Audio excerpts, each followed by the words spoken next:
मेरा नाम रिया है। मेरी उम्र 30 साल है। मैं अपने पति के साथ सीतापुर गांव में रहती हूँ। मेरे पति खेतीबाड़ी का काम करके परिवार का गुजारा करते थे।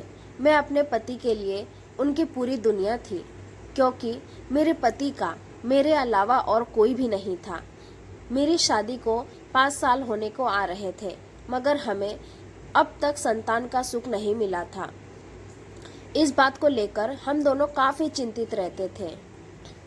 हमारी कोई संतान ना होने के कारण आए दिन गांव वाले भी मुझे और मेरे पति को ताने मारने में पीछे नहीं हटते थे।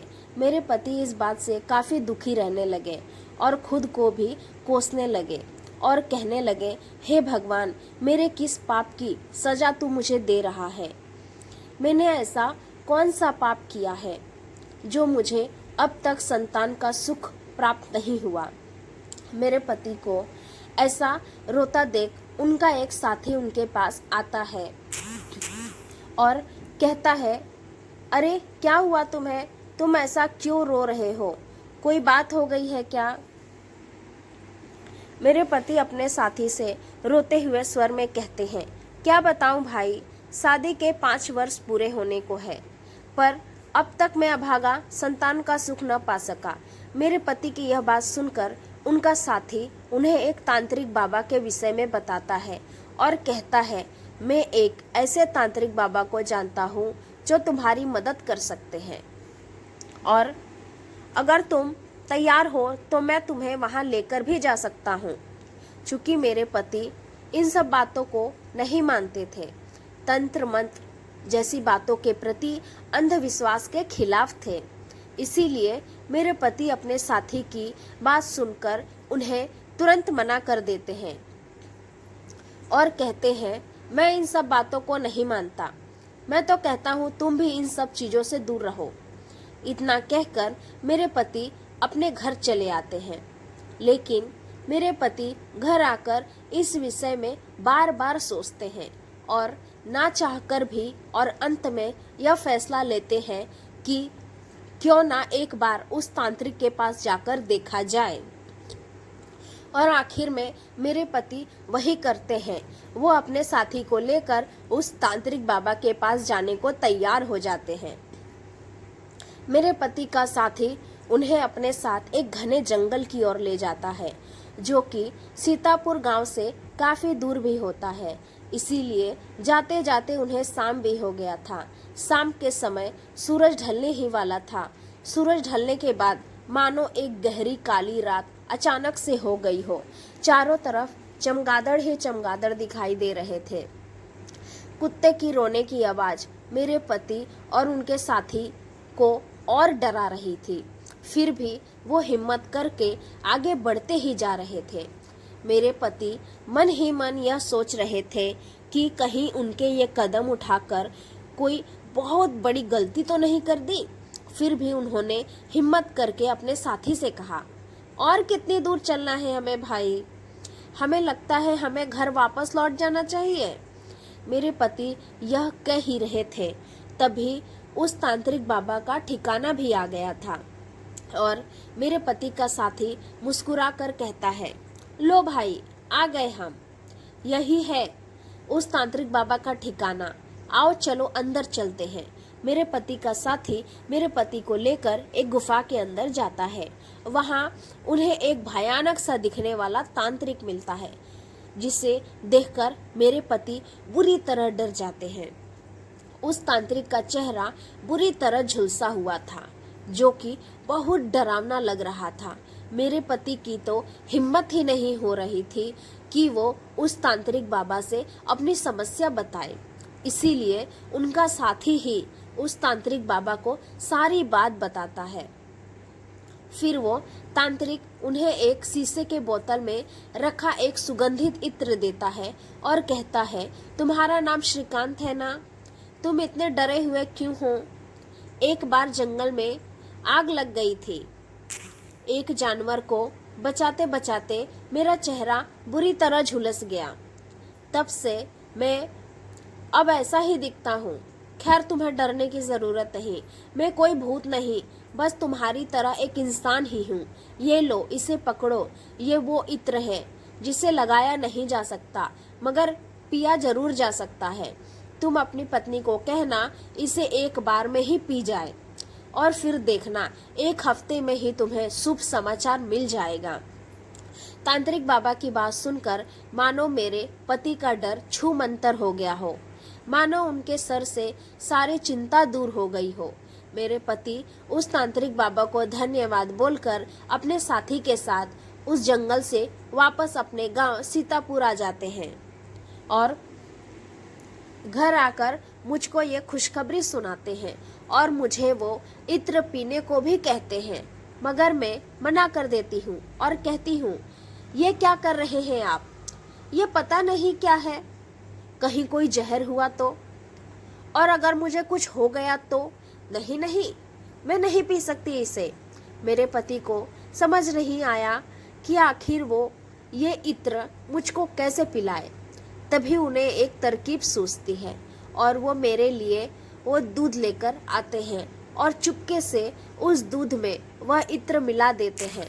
मुझको इस बात की जानकारी न होने के कारण वह इत्र वाला दूध में पी जाती हूँ और ठीक वैसा ही होता है जैसा कि उस तांत्रिक बाबा ने मेरे पति से कहा था। अब मैं माँ बनने वाली थी। 9 महीने बाद बसंत ऋतु का मौसम था। हवाएं भी सुहानी चल रही थी। रात का समय था, बादल भी घने छाए हुए थे। बारिश कभी भी हो सकती थी।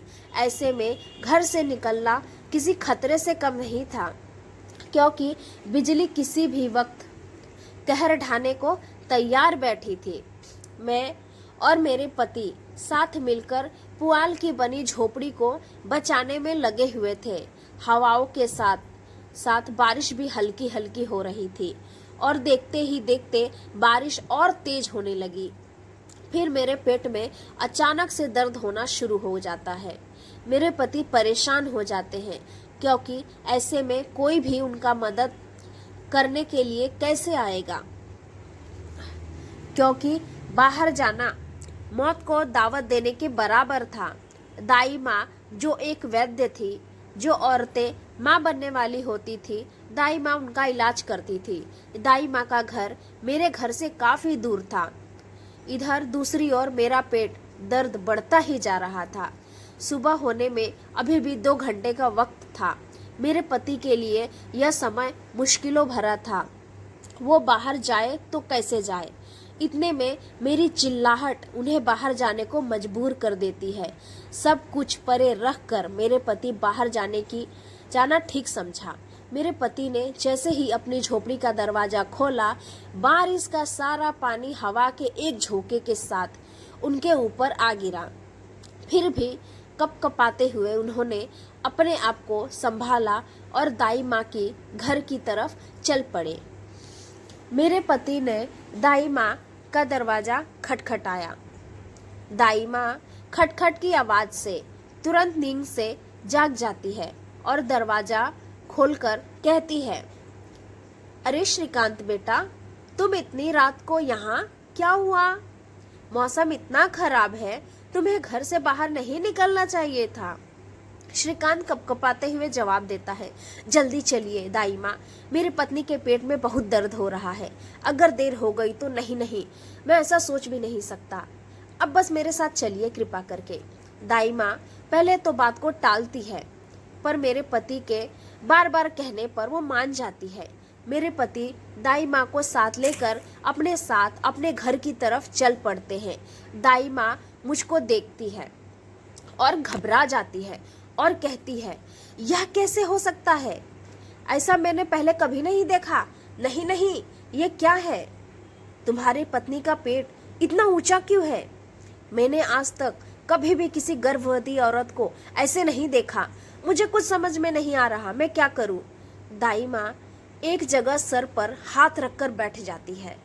उनको ऐसा बैठा देख मेरे पति उनसे पूछते हैं, क्या हुआ दाई माँ? आप इस तरह से सर पर हाथ रखकर क्यों बैठी हो? मेरे पत्नी की हालत और खराब हो जाएगी। आप कृपा करके मेरी मदद करें, नहीं तो बहुत देर हो जाएगी। दाई माँ मेरे पति के सवालों का जवाब देती है और कहती है, बेटा श्रीकांत, मैं तुम्हारी मदद तो कर दूंगी, तुम्हारी पत्नी और तुम्हारा बच्चा सही सलामत होगा। पर क्या? दाई माँ आप क्या कहना चाह रही हैं? मेरे पति हड़बड़ी में दाई माँ से पूछते हैं। दाई माँ जवाब देती है, कुछ नहीं, बस तुम्हारा बच्चा जब हो जाए तो तुम अपने बच्चे और पत्नी को लेकर कहीं दूर चले जाना, नहीं तो यह गांव वाले तुम्हें यहाँ से धक्का मार कर निकाल देंगे। अब तुम मुझसे एक भी सवाल नहीं करना, बस जैसा मैं कहती हूँ वैसा ही करना, वरना पछताने के अलावा और कुछ हासिल नहीं होगा। मेरे पति दाई माँ की बातों को चुपचाप खड़ा होकर सुनते रहे। मेरे पति को कुछ समझ नहीं आ रहा था कि दाई माँ ऐसा क्यों कह रही है, पर बिना सवाल किए चुप रहे। देखते ही देखते हमारे घर में एक बच्ची ने जन्म लिया और देखते ही देखते सुबह भी हो गई। घर में किलकारी की आवाज़ सुनकर गांव वाले भी तुरंत हमारे घर आकर मेरी बच्ची को देखने लगे। दाई माँ ने तुरंत मेरे बच्ची को पूरी तरह एक कपड़े में लपेट लिया ताकि गांव वाले मेरे बच्ची का सिर्फ चेहरा ही देख सके। अब वो गांव वाले जो कभी कभी मुझे और मेरे पति को ताने पर ताने मारते थे, आज वही हमको बधाइयों पर बधाइयाँ दिए जा रहे थे। आखिर क्यों दाई माँ ने मुझे और मेरे पति को गांव छोड़ने के लिए कहा? क्यों मेरे बच्ची को पूरी तरह कपड़े में लपेट दिया? जानेंगे हम अगले भाग में, उल्टे पांव भाग 2। दोस्तों, उम्मीद करती हूँ आपको हमारी कहानी पसंद आई होगी। कहानी पसंद आई है तो वीडियो को लाइक करें, शेयर करें।